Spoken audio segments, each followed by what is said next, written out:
Alhamdulillahirabbil alamin wa sallallahu ala nabiyyina Muhammadin wa ala alihi wa ashabihi ajma'in.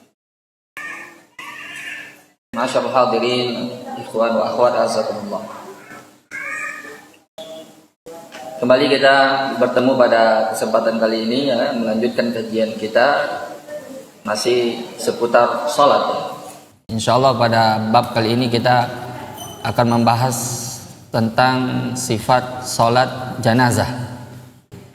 Tapi sebelum itu kita akan berbicara sedikit atau murojaah sedikit tentang pelajaran yang lalu.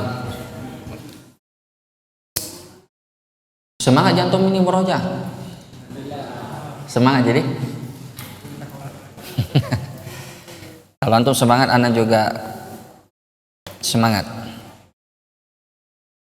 Pertemuan lalu tentang apa kita ambil? Seputar sholat apa? Sholat musafir. Sholat musafir di? Pertanyaan pertama, berapa jaraknya itu baru dikatakan safar? Antum nih, antum ya. Iya, antum. 85 kilo. Kalau kurang ya?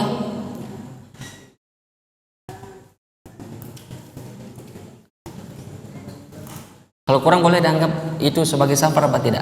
Kalau kurang dari 85 kilo boleh. Bagaimana itu? Kata antum 85 kilo berarti tidak boleh, kurang berarti itu? Kalau kurang bagaimana? Misalnya taruhlah misalnya 70 kilo, itu safar apa tidak itu? Dari sini ke Parepare berapa kilo kira-kira? Sudah diukur? Lebih? Kira-kira lebih.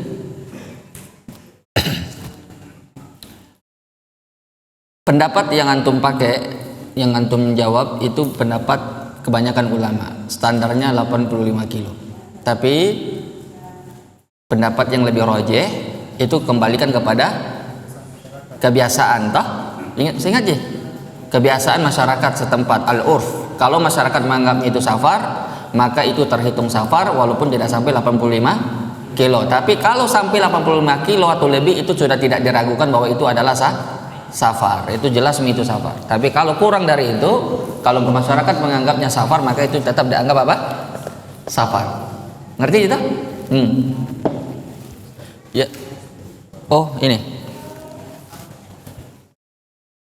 Ya. Pertanyaan kedua, kapan waktu seseorang boleh mengqashar sholat ketika safar? Mulai mengqashar sholatnya kapan? Yang mana itu? Yang mana angkat tangan tadi? Ya, antum. Enggak, bukan begitu pertanyaannya. Antum pahami dulu pertanyaannya. Kan kita mau musafir toh, mau melakukan safar ini, perjalanan. Apakah boleh langsung mengqasharnya pas saat mau berangkat atau nanti keluar dari tempat tak, dari kota tak baru boleh mengqashar? Ada niat tak untuk safar? Misalnya antum mau ke Jakarta, otomatis antum mau ke bandara dulu toh. Nah, antum berangkatnya ini di waktu zuhur. Nah, boleh tidak antum qashar ini waktu zuhur ini di rumah antum? Antum mau sholat misalnya di masjid, tapi niat nih safar jam-jam 3 mungkin berangkat pesawatnya. Boleh tidak antum qashar di masjid dekat rumah antum? Atau di rumah? Boleh. Begitu kita bilang kemarin. Ya, yang mana? Silakan. Ya. Apabila dia sudah meninggalkan dia keluar dari daerah yang dia, ya itu berdasarkan hadis Nabi ketika Anas bin Malik menceritakan, ketika Anas bin Malik keluar dari tempatnya, ketika Anas bin Malik menceritakan bahwa ketika mereka ingin safar ke Mekah, ketika di Madinah Nabi masih sholat zuhur berapa rakaat? 4 rakaat. Nanti sampai di Zulhulaifah, keluar dari kota Madinah, baru apa? Diqashar sholatnya menjadi berapa? 2 rakaat. Apa lagi? Nah, itu barangkali kembali ke antum lagi. Berapa lama waktu boleh mengqashar salat?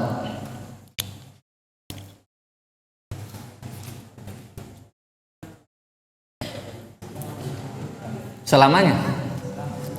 Selama apa? Selama dibutuhkan? Tidak begitu deh perasaan kemarin.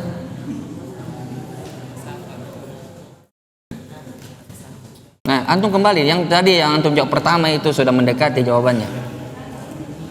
Coba buka maskernya supaya jelas bicaranya. Antum. Kurang seru deh, kepar punya hadiahnya, deh. Kurang semangat tahu ah. Nggak apa-apa Ji. Tergantung kondisi, bagaimana itu? Misalnya apa? Misalnya apa? Coba buka maskernya sedikit. Ya, itu gagahnya tahu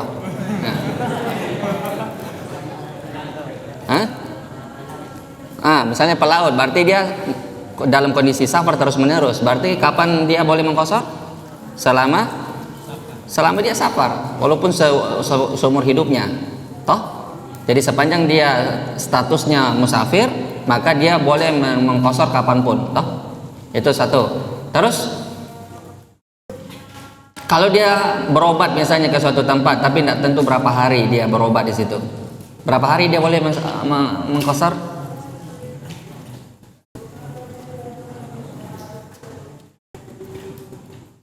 Dilupa? Siapa yang ingat? Ya antum. 4 hari 4 malam. Kalau dia tidak tahu berapa malam dia di situ, siapa yang tahu?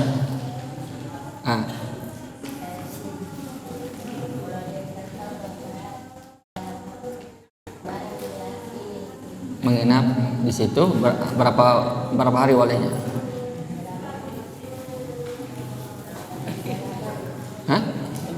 Selamanya? Maksudnya selamanya bagaimana?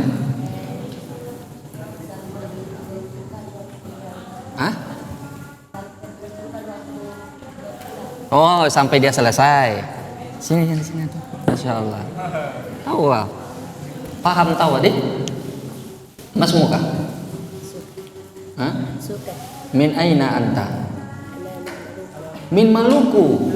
Barakallahu fiik. Ini teman antum tahta dirasa, doakan lolos ke Madinah. Dari Maluku juga. Insyaallah. Siapa namanya itu? Omnya itu. Oh, Masya Allah. Omnya tahu ah. Antum juga nanti daftar ke Madinah tuh, siapa tahu lolos. Pertanyaan berikutnya, apakah kalau orang safar mesti dia menjamak sholatnya atau seubah bahasanya? Mana yang lebih afdal ketika orang musafir dia jamak sholatnya atau dia qashar tanpa jamak? Paham tidak pertanyaannya? Apakah seorang musafir mesti menjamak sholatnya ataukah afdalnya dia sholat di waktunya masing-masing? Zuhur di waktunya 2 rakaat dan kemudian asar di waktunya 2 rakaat. Mana yang lebih afdal? Atau dia jamak saja, jamak takdim atau jamak takhir? Mana yang lebih afdal? Ya? Angkat tangan yang jawab, cepat. Woi, paling belakang, kedengaran aja suaranya kan? Kedengaran aja suaranya di belakang. Coba Pak jawab. Tapi habis mi parfum. Apa kosong? Nah, maksudku apa pertanyaannya dulu? Mana yang lebih afdal antara apa? Antara mengqashar tanpa jamak atau dengan menjamaknya? Mana lebih afdal? Tanpa menjamak atau dengan menjamak? Tahu jamak tahu? Iya, afdalnya dengan menjamak. Afdalnya itu tanpa jamak. Sholat di masing-masing waktu. Dia sholat di waktunya kalau bisa. Kecuali kalau memang dibutuhkan. Kita berbicara afdal ini. Jadi misalnya orang musafir itu tidak mesti dia menjamak. Tapi kalau dia memang butuh untuk jamak, takut nanti dia tidak sholat pada waktunya, maka dia boleh menjamak. Jadi jamak itu kapan dilakukan? Kalau dibutuhkan, biar tidak safar. Kalau orang membutuhkan jamak, dia jamak. Misal dia dalam keadaan sakit, boleh tidak dijamak sholatnya? Boleh, tidak ada masalah. Baik, saya kira sudah murojaahnya di. Lanjut Miki, bab baru. Ini bab terakhir ini, soal kemarin saya bilang bab terakhir, ternyata masih ada paling satu bab. Ada bab terakhir ini, bab tentang sholat jenazah. Sebelum kita berbicara tentang sifat sholat Nabi dalam perkara ini, dalam sholat jenazah, kita sedikit dulu membahas ya hal-hal yang berkaitan dengan masalah ini, yaitu apa saja yang disyariatkan kalau orang mati, yang disunahkan kalau orang sudah mati selain sholat jenazah. Dimandikan, apa lagi? Dikafani, dikuburkan. Sholat itu masuk nih sebelum dikuburkan, terus dikuburkan. Setelah itu apa lagi? Didoakan. Hah? Diapain? Tahlilan? Apa? Salah dengar anak tadi. Apa antum bilang? Kasih apa? Apa? Kasih rapi. Maksudnya kasih rapi bagaimana? Oh, disirami. Apanya disirami? Sudah dimandikan. Apanya yang disirami? Antum perjelas. Kuburannya. Ya. Yeah. Setelah dikuburkan, didoakan toh, terus disirami kuburnya dengan air toh. Ya. Yeah. Baru ditaburi bunga. Jawab antum. Antum bertanggung jawab. Jawaban antum nah, tanggung jawab antum.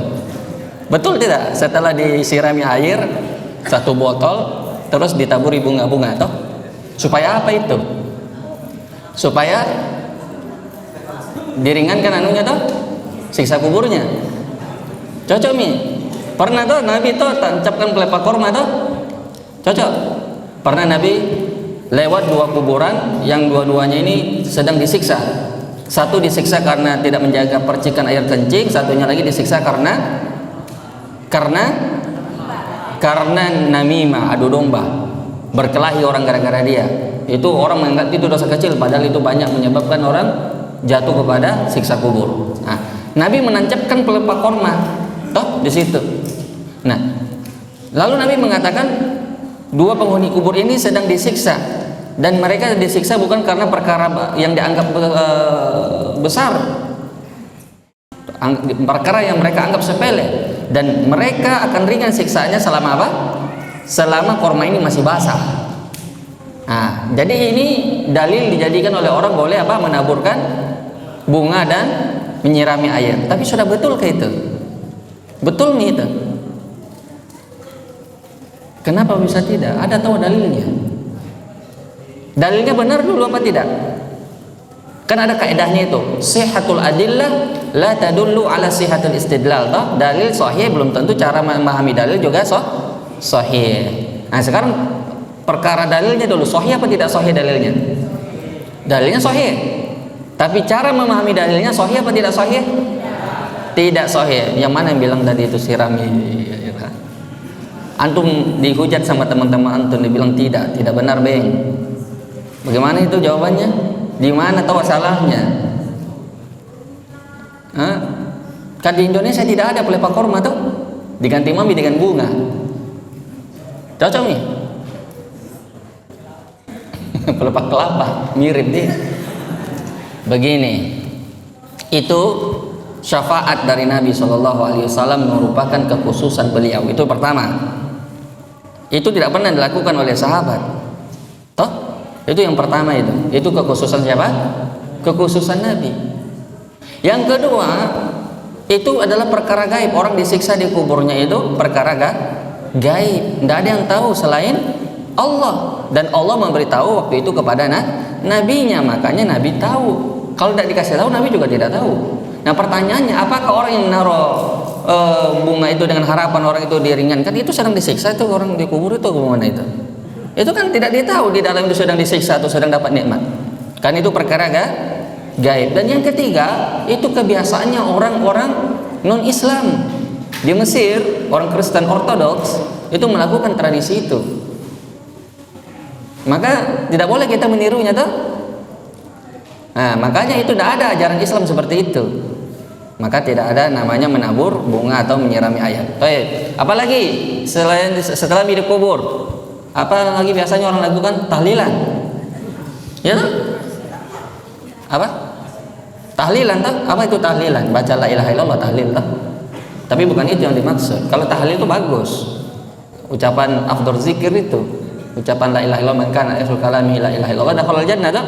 Siapa yang meninggal dan akhir perkataannya itu la ilaha illallah pasti masuk surga. Itu tahlil namanya, itu la ilaha illallah. Tapi orang maksud tahlilan itu bukan ucapan la ilaha illallah.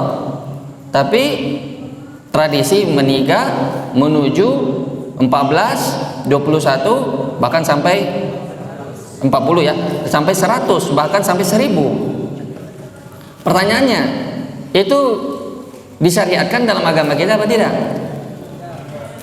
Kenapa bisa? Boleh apa tidak orang sudah mati ditahlilkan dengan cara seperti itu? Kan niatnya sedekah. Diundang orang datang, kemudian dibagikan mereka makanan, nasi dos, kapan perlu diundang penceramah, niatnya untuk sedekah atas nama mayit. Sampai dah itu pahalanya ke mayit. Kan sedekah sampai itu pahalanya ke mayit. Nah, syubhat ini. Antum pernah dengar tak bahwa sedekah atas nama mayit itu sudah pasti sampai? Ketika salah seorang sahabat datang kepada Nabi dan dia bertanya, ya Rasulullah, sesungguhnya inna ummi qad matat. Kemudian atas sedekah anha atau kama qala Nabi sallallahu alaihi wasallam. Ibuku udah meninggal. Kalau saya sedekahkan onta ini atas nama beliau, apakah sampai pahalanya? Dia bilang Nabi sampai. Makanya ulama ada beda pendapat kalau pahala sedekah itu sampai kepada mayit jika disedekahkan atas nama mayit. Itu ijma, kesepakatan seluruh ulama. Tapi permasalahannya, bagaimana dengan acara tahlilan ini? Dia mengundang orang datang dan makan di rumahnya, acara kematian toh, tapi dia niatkan untuk sedekah atas nama mayit. Gimana itu? Bisa pakai dalil ini apa tidak bisa? Jawab, supaya antum tidak dapat masalah nanti. Nanti ditanya, kenapa orang tahlilan dilarang? Masa orang sedekah dilarang? Pasti orang antum ditanya begitu kan? Jawabannya begini, sedekah tidak dilarang, tapi tidak harus bikin acara tahlilan. Acara tahlilan itu ritual tersendiri. Toh, kalau seandainya itu dianggap baik, nah Nabi SAW dulu ditinggal mati oleh anak-anak perempuannya, ditinggal mati oleh Kulsum, oleh Zainab, ditinggal mati oleh putra-putranya. Beliau ditinggal mati oleh istrinya Khadijah. Beliau meninggal, tidak ada satupun sahabat yang mentahlilkan beliau. Dalam arti acara tradisi seperti ini, meninggal para sahabat, tidak ada tradisi tahlilan seperti itu. Kalau itu baik, la sabaquna ilaih. Kalau acara itu memang bagus, toh kalau itu dianggap sedekah, tentulah itu lebih dahuluan mereka melakukannya daripada kita. Kenapa? Karena pertama faktor pendorong ada, faktor penghalangnya tidak ada, dan Nabi tidak melakukannya, maka kita tidak boleh juga melakukannya. Itu dari satu sisi jawabannya. Sisi yang lain, dalil yang kedua, bahwa ada hadis dari Jabir bin Abdullah, beliau mengatakan, kunna na'uddu istima' fi baitil mayyit ba'da dafnihi wa sun'atu ta'am minan niyahah. Dulu di zaman Nabi itu, di zaman sahabat, kami menganggap bahwa berkumpul-kumpul di rumah mayit setelah dikuburkan, ya setelah mayitnya selesai dikuburkan, dan membuatkan makanan untuk orang-orang yang datang, itu bagian dari niyahah. Niyahah itu adalah ratapan orang-orang jahiliyah, itu dosa besar. Bahkan Imam Bukhari membuat bab dalam Sahih Bukharinya, babun yu'adzabul mayyit bibukai ahlihi. Bab seorang mayit disiksa karena ratapan keluarganya. Padahal orang yang sudah mati ini, tapi bisa dia disiksa karena ratapan keluarganya. Jadi orang meratap itu bisa mengakibatkan si mayit itu disiksa di kuburnya. Tapi tentu ulama memberi penjelasan, kalau dia sudah mewasiatkan untuk tidak diratapi, tapi keluarganya tetap meratapi, maka di situ dia tidak terkena dosa. Tapi kalau dia membiarkan dia sudah tahu keluarganya terbiasa melakukan itu, tapi dia diam-diam saja seolah-olah membenarkan, maka dia masuk dalam hadis-hadis ini. Nah, itu jawaban yang kedua, bahwa berkumpul-kumpul dengan acara yang dinamakan tahlilan itu termasuk dalam hadis ini, masuk dalam niyaha, meratap, memperbarui kesedihan. Itu alasan kedua. Dan itu dosa besar, bukan niatnya baik untuk meringankan siksaan bagi mayit, justru malah bisa mendatangkan siksaan bagi mayit dan juga jelek bagi apa? Orang yang berkumpul tersebut. Orang yang berkumpul tersebut juga berdosa, karena mereka itu dianggap orang-orang yang meratap, dan orang-orang meratap itu di hadis yang banyak Nabi memberi ancaman. Laisa minna man syaqqal juyub wa latamal khudud wa da'a bid'ah wal jahiliyah. Bukan golonganku. Nabi berlepas diri dari mereka. Siapa yang merobek-robek pakaian, menampar-nampar pipinya, dan berteriak-teriak atau meratap-ratap dengan ratapannya orang-orang jahiliyah. Terus di hadis yang lain, salah satu orang yang paling berat siksaannya nanti di hari kiamat itu di padang mahsyar adalah orang yang meratap. Diberikan kepada mereka penyakit gatal dan dipakaikan pakaian dari ter. Berat siksaannya. Jadi dua-duanya kena siksa, yang meratap dan diratapi. Tentu dengan syarat yang kita sebutkan tadi, kalau yang diratapi tidak memberitahu atau mewasiatkan sebelumnya, atau sebaliknya dia mewasiatkan untuk diratapi, maka dia juga termasuk orang yang tersiksa karena ratapan tersebut. Jawaban yang berikutnya itu adalah hal yang memberatkan. Islam ini agama mudah atau agama sulit? Coba bayangkan kalau orang mati untuk membuat acara 3 hari, 4 hari, sampai 40 hari, itu berapa uang itu habis biasa itu? Hitung nih. Mengundang orang makan, memanggil penceramah lagi. Orang sudah mati, tadi judulnya duka. Tapi setelah mengadakan tahlilan berubah judulnya, duka di atas duka toh. Sudah jatuh tertimpa tangga, sudah mati, disiapkan lagi modal untuk membiayai orang-orang yang datang. Yang benar itu, yang sesuai dengan sunnah, bahwa kita dianjurkan bertakziah, yang mengunjungi orang yang kematian dan membawakan mereka makanan. Isna'u li ali Ja'far ta'aman fa innahum qad atahma yushgiluhum. Ya, ketika Ja'far bin Abdul Muttalib, pamannya Nabi, meninggal di suatu peperangan, beliau disuruhkan oleh Nabi dibuatkan makanan untuk keluarganya. Maka untuk membuatkan makanan untuk keluarga yang kemalangan itu disunahkan. Boleh kita bawakan makanan untuk mereka karena mereka lagi sibuk. Nah, tapi bukan malah dibebani. Nah, itu makanya itu syariat Islam itu Hanafiyatus Samhah. Agama yang sangat mudah, agama yang sangat toleran bagi umatnya. Kalau dengan acara seperti ini justru malah memberatkan. Pernah antum dengar berita ada seorang saudara membunuh saudaranya karena dimintai iuran dana untuk tahlilan? Tidak pernah. Itu ada beritanya. Dan orang memang begitu. Tidak semua orang punya uang. Nah, katakanlah dia orang kaya, Ustaz, mampu jadi dia. Walaupun mampu, tapi itu bagian dari niyahah, bagian dari meratap. Ya. Itu bagian yang tidak disyariatkan tahlilan. Apalagi selain tahlilan yang tidak disyariatkan, yang disyariatkanmu. Apalagi setelah itu? Takziah atau takziah syar'iyah yang dianjurkan. Bagaimana itu takziah yang syar'i bagi mayit? Kita datang ke rumahnya boleh. Kita temui dimanapun dia berada boleh. Dan kemudian memberi dia apa? Hiburan. Itu namanya takziah, menghibur. Bukan dengan membuat acara.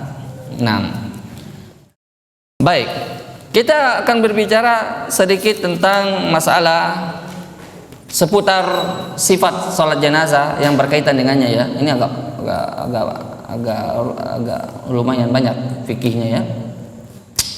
Yang pertama tentang hukumnya. Apa hukum sholat jenazah? Hukum sholat jenazah fardu kifayah. Ya, fardu kifayah berdasarkan dalil dari Al-Quran maupun dari Sunnah. Dari Al-Quran firman Allah Subhanahu Wa Taala, la tusolli ala ahadin minhum mata abada. Jangan kamu solati orang-orang munafik atau orang yang mati di atas kekafiran itu kalau dia mati. Ya. wala taqum ala qabri. Ini ayat turun pada Abdullah bin Ubay bin Salul, dan mafhum mukhalafah dari ayat ini, kalau seandainya orang yang munafik atau kafir dilarang untuk disolati, maka orang beriman wajib untuk disolati. Tapi ini wajib secara global. Kita tidak tahu ini wajib apa ini, fardu kifayah kah, fardu ain kah? Nah, di sini ada penjelas dari hadis Nabi. Ada hadis yang mengatakan anak Nabi SAW utiya bi janazah yusolliya alaiha. Nabi pernah didatangkan sebuah jenazah untuk disolati. Faqala hal alaihi dain. Lalu Nabi bertanya, apakah jenazah ini meninggalkan hutang? Qalu na'am. Qala summa utiya bi janazah ukhra. Ya. Ada yang menangis.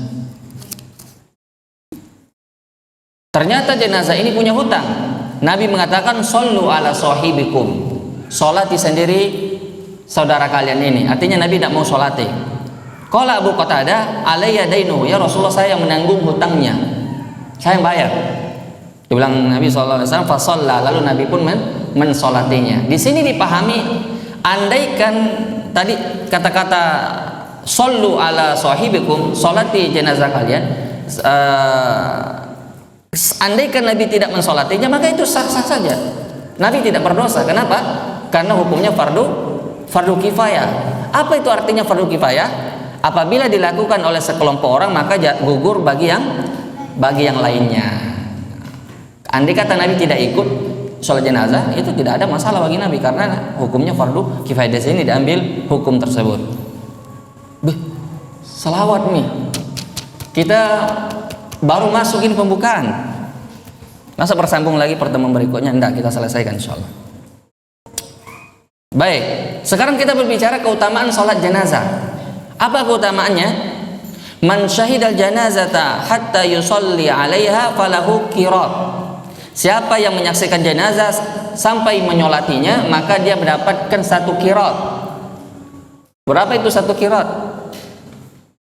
Sebentar datang penjelasan hadisnya. Wa man syahidaha hatta tutfan falahu qiratan. Namun siapa yang bukan sekedar mensolatinya, tapi sampai dia dikuburkan, maka dia dapat 2 pahala qirat. Terus ditanya, qala wa ma qiratan, apa itu 2 qirat wahai Rasulullah? Qala mislal jabalain azimain, yaitu sebesar 2 gunung besar. Di riwayat lain sebesar gunung Uhud. Jadi besar itu pahalanya dalam mengikuti jenazah, mensolati jenazah, dan bahkan sampai menguburkannya. Kalau sampai mensolatinya saja cuma dapat satu gunung pahalanya. Kalau sampai menguburkannya dapat 2 gunung. Baik. Kemudian bagaimana afdolnya itu saf, ya, bagi orang sholat jenazah? Ada suatu riwayat, ma min muslim yamutu fayusolli alaiha thalasa sufuf minal muslimin illa aujab. Tidaklah seorang muslim mati lalu disalati oleh 3 saf kaum muslimin, melainkan doa mereka itu akan dikabulkan. Di sini diambil suatu fikih bahwa apabila jumlahnya itu sedikit, taruhlah 15 orang, afdolnya 15 orang cukup untuk 1 saf di sini. Tapi pertanyaannya, mana lebih afdol, dibikin 1 saf saja atau dibikin 3 saf? Kalau kita ambil zahir hadis ini, ma min muslimin yamutu fayusolli alaihi thalasa sufuf minal muslimin illa aujab, maka afdolnya itu saf yang 1 itu dijadikan 3 saf. Itu yang disebutkan oleh para ulama. Jadi orang yang 3 saf itu, apalagi kalau memang banyak yang mensolati, biasa kalau sholat jenazah banyak ya, nah itu biasa dapat syafaat ya, dapat syafaat itu si mayit dari doa-doa saudaranya. Berikutnya tata cara sholat jenazah.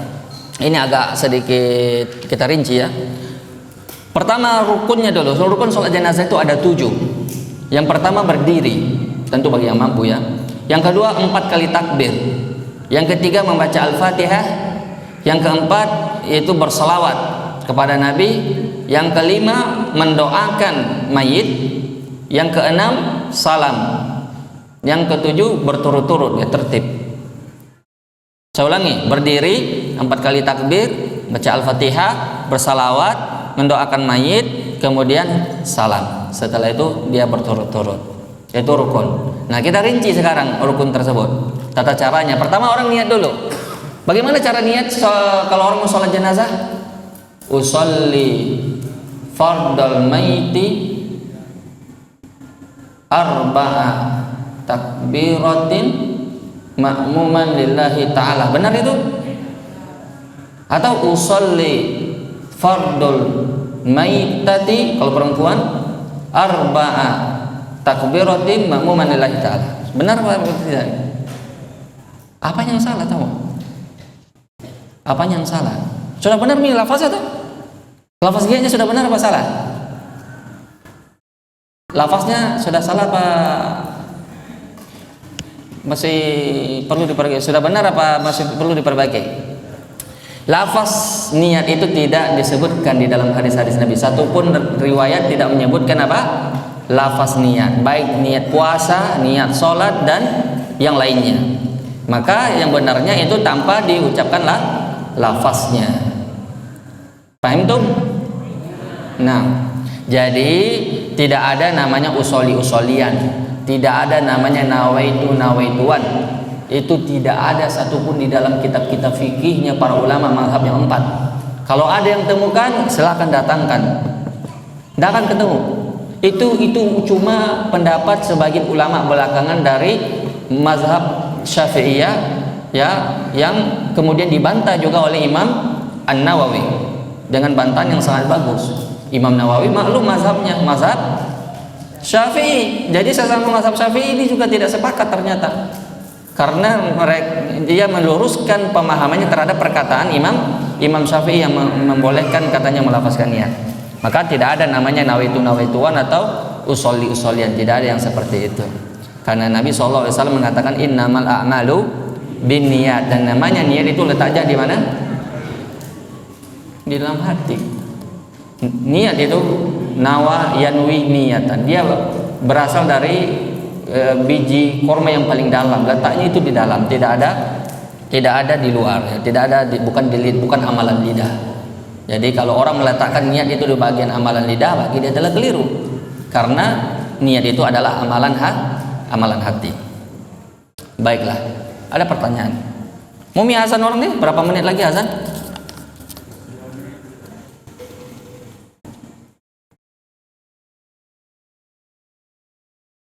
Oh iya, saya kira pertanyaan. Ternyata bukan. Baik, kemudian kita setelah takbir baru apa? Setelah niat baru takbir. Setelah niat baru takbir, Allahu Akbar. Kemudian membaca apa? Iftitah. Bukan?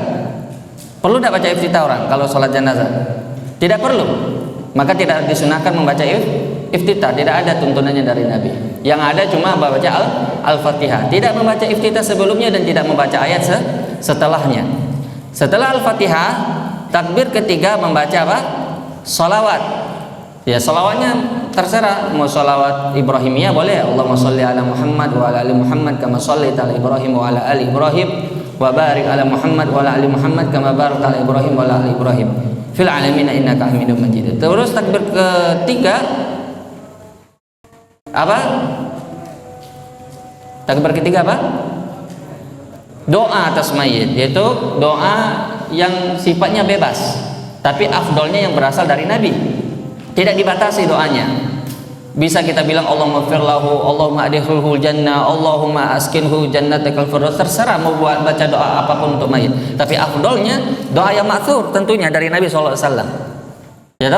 Yaitu Allahumma fir lahu warhamhu wa'afihi wa'fu anhu wa akrim nuzulahu wa wasi' madkhalahu waghsilhu bil ma'i wasalji wal barad wa naqqihi minal khataaya kama yunaqqa ath-thawbul abyadu minad danas wabdilhu daran khairan min darihi wa ahlan khairan min ahlihi wa zawjan min zawjihi wa adkhilhul jannata ma'al abrar wa qih min adzabil qabr wa min adzabi jahannam. Boleh juga Allahumma fir li hayyina wa mayitina wa syahidina wa ghaibina wa zakarina wa unsana sampai seterusnya. Boleh dipilih. Itu maksud dari Nabi Shallallahu Alaihi Wasallam. Tidak apa-apa, ini kita azan dulu sedikit. Ada sedikit mau anda lanjutkan. setelah azan dulu, barangkali azan dulu deh. Azan dulu. Sedikit je, insyaallah.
Baik.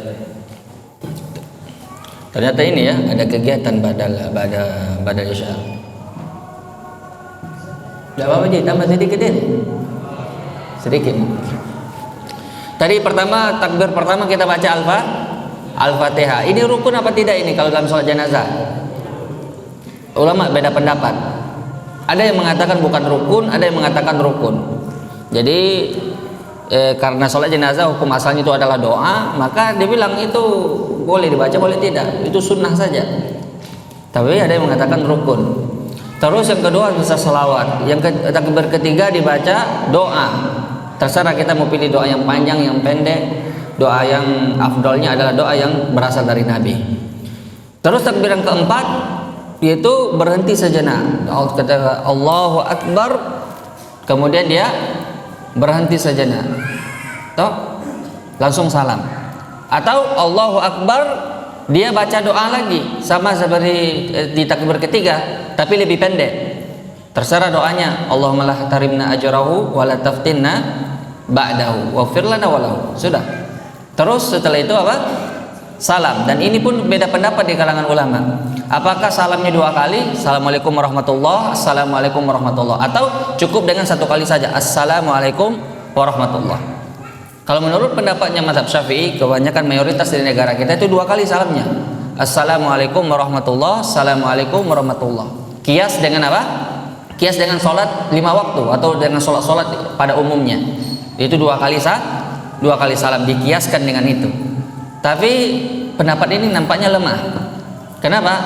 Karena ini diriwayatkan dari 6 sahabat tentang sifat sholat Nabi dalam sholat jenazah itu. Dari 6 orang sahabat semuanya cuma satu kali salam. Dan ini mazhabnya Imam Ahmad bin Hanbal. 6 orang sahabat itu semuanya cuma satu kali salam.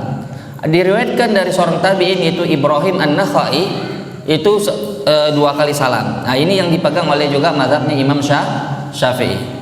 Artinya dua-duanya sah, boleh. Tapi yang lebih rajih, yang lebih kuat itu adalah 1 kali salam. Jadi assalamualaikum warahmatullah. Kemudian apa ada lagi doa setelahnya?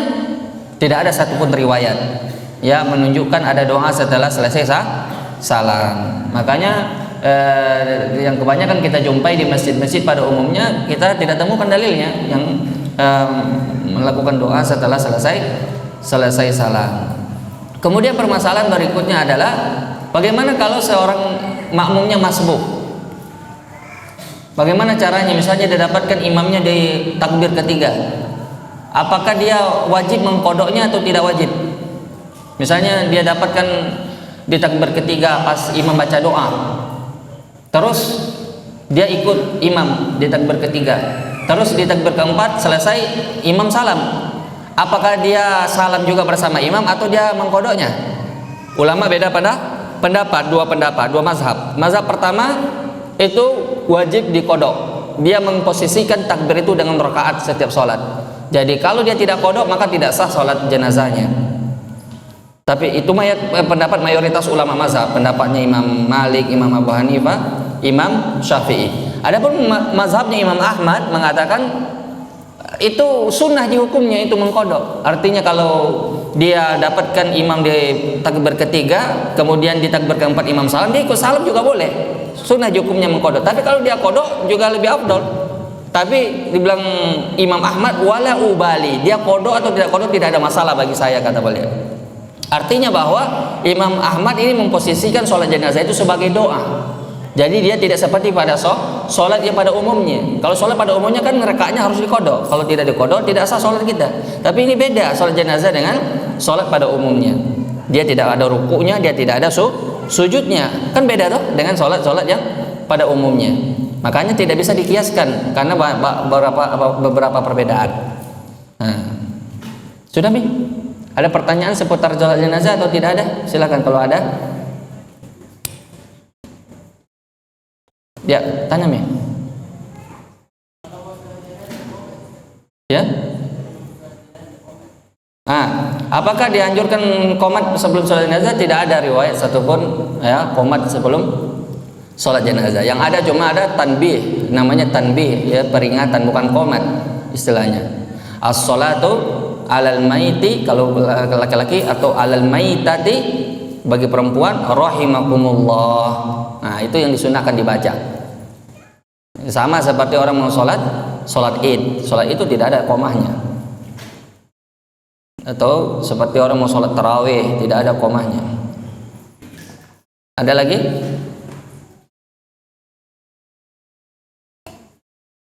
Bagaimana kalau jenazahnya kita tidak tahu dia laki-laki atau perempuan? Allahumma fir lahu dibaca atau Allahumma fir laha? Dibacanya Allahumma firlahu, itu domirhu nya itu kembalinya kepada al-mayyit. Jadi mayit laki-laki maupun perempuan. Terus masalah berikutnya, kalau janin yang jadi mayitnya, janin keguguran, disolati apa tidak? Kalau janinnya itu istilahnya lahir dan terlihat tanda-tanda kehidupan, ya kemudian dia mati, maka sepakat seluruh ulama bahwa dia wajib disolati. Jadi sudah kelihatan dia hidup, kemudian di luar itu beberapa jam atau beberapa hari dia hidup, atau berapa jam lah dia hidup, kemudian mati, maka wajib disolati. Tapi kalau janin tersebut misalnya tidak terlihat tanda-tanda kehidupannya, ya, tapi di bawah usia 4 bulan, maka tidak disolati, ya, maka sepakat ulama itu tidak disolati. Tapi bagaimana kalau seandainya janinnya itu usianya di atas 4 bulan? Dan terlihat tanda-tanda kehidupan padanya. Nah, di sini ulama beda pendapat. Kalau janinnya 4 bulan berarti sudah ada rohnya, sudah jadi manusia maka pendapat yang lebih rajih tetap disolati. Bagaimana hukumnya mensolati orang yang mati bunuh diri atau pelaku dosa besar? Tidak disolati, dibuang saja ke laut. Hah? Atau diapain? Hah? Kira-kira bagaimana itu statusnya itu pelaku dosa besar? Ada orang mati bunuh diri misalnya, dalam Islam itu dosa besar. Tetap wajib disolati. Kalau tidak disolati berdosa satu kampung itu. Karena dia masih statusnya adalah Muslim. Dia statusnya masih Muslim, belum jadi orang kafir. Berbeda dengan manhaj Khawarij. Khawarij itu mengkafirkan pelaku dosa besar. Kalau kita ahlu sunnah, kita tidak mengkafirkan. Tapi khusus bagi para imam, mereka tidak mensolatinya. Misalnya imam masjid tetap misalnya, untuk memberi pelajaran kepada yang lain agar tidak bergampang-gampangan untuk bunuh diri misalnya. Dia tidak mensolatinya, disuruh orang lain saja mensolati supaya memberi pelajaran jera, ya, efek jera kepada yang lainnya, seperti yang dilakukan oleh Nabi. Beliau ketika didatangkan seorang sahabat yang mati bunuh diri dengan anak panah, ya, yang disebutkan kisahnya yang masyhur itu, yang ketika jihad, ya, dia mati bunuh diri. Nabi tidak mensolatinya dan disuruh sahabat lain yang mensolatinya. Dan begitu juga hadis yang tadi, ketika ada orang yang punya hutang, ya, kemudian ternyata hutangnya belum dibayar, Nabi tidak mau juga mensolatinya. Itu sebenarnya memberi efek jera supaya orang tidak bergampang-gampangan tidak membayar hutang atau melakukan dosa-dosa besar. Bagaimana dengan mensolati ahlu bid'ah? Nah, ahlu bid'ah itu juga terbagi dua. Ada yang menyebabkan dia kafir, ada yang tidak. Kalau menyebabkan dia kafir, ya banyak contohnya, orang-orang yang menyembah kuburan misalnya, itu menyebabkan dia kafir. Atau bid'ah yang mengatakan saya sudah sampai derajat ma'rifat, nah wajib saya sholat, itu kafir juga. Maka tidak boleh kita sholati. Itu hukumnya sama seperti hukum orang kafir. Tapi kalau ahli bid'ahnya masih Muslim, dia ahli kiblat, ya dia wajib tetap disolati sama dengan yang tadi. Ya, itu aja pembahasan kita tentang seputar sholat jenazah. Ini pertanyaannya, pertanyaan terakhir. Afwan Ustaz, izin bertanya, apakah boleh memutar murattal pada saat acara kematian mayit dan mengaji untuk si mayit? Mengaji untuk si mayit itu untuk apa? Itu menjadi pertanyaan. Kalau niatnya untuk mengirimkan pahala, maka itu ada silang pendapat di kalangan ulama. Pendapat yang lebih rajih itu tidak sampai. Karena sampai atau tidaknya itu pahala itu perkara gaib. Makanya Imam Syafi'i menolak ini kias, walaupun Imam Ahmad mengatakan sampai ini pahala. Dia mengkiaskannya dengan sedekah. Sedekah kata beliau sampai. Sepakat ulama di situ. Dan sedekah itu amal soleh. Sedangkan mengaji juga amal soleh. Maka sesama amal soleh mestinya sampai. Kalau sedekah sampai berarti mengaji untuk mayit juga sampai. Mengirimkan Al-Fatihah, menghadiahkan Al-Quran juga sampai. Tapi kias ini dibantah oleh Imam Syafi'i, tidak sampai kata beliau. Kalau seandainya itu sampai, pertama, ya, tentulah para sahabat akan berlomba-lomba melakukannya. Diriwayatkan dari betapa banyak itu sahabat itu yang mati, tidak ada satupun yang dibacakan, dihadiahkan Al-Quran. Tidak ada satupun mereka yang bersemangat untuk melakukan itu. Padahal mereka orang yang paling semangat dalam hal kebaikan, apalagi kalau keluarganya mati. Kalau seandainya itu disyariatkan, tentulah mereka yang paling bersemangat. Itu satu. Alasan yang kedua, berkaitan dengan pahala itu perkara gaib apa bukan? Kita tahu tidak bilang sampai ini pahala Al-Quran kepada mayit? Tidak tahu, kecuali setelah ada wahyu. Misalnya dia bilang, oh kalau mengirimkan sedekah pada mayit sampai. Kita yakin itu sampai. Kenapa? Karena ada wahyu yang mengabarkan kepada kita. Sedangkan membaca Al-Quran ini tidak ada satupun wahyu yang menyampaikan kepada kita bahwa dia sampai. Maka kenapa kita mengatakan sampai? Padahal ini perkara gaib. Maka itu satu. Untuk apa ini gunanya murattal dibacakan? Kalau niatnya untuk mengirimkan pahala, maka pendapat yang lebih kuat itu tidak sampai. Yang kedua, kalau yang dimaksud membacakan murattal seperti acara-acara kajian pada umumnya, mengundang para santri atau orang-orang membacakan Al-Quran di rumah mayit, kemudian setelah mereka diberi uang, itu tidak disyariatkan. Karena itu termasuk berkumpul-kumpul di rumah mayit yang terlarang. Tidak ada acara apapun setelah orang mati.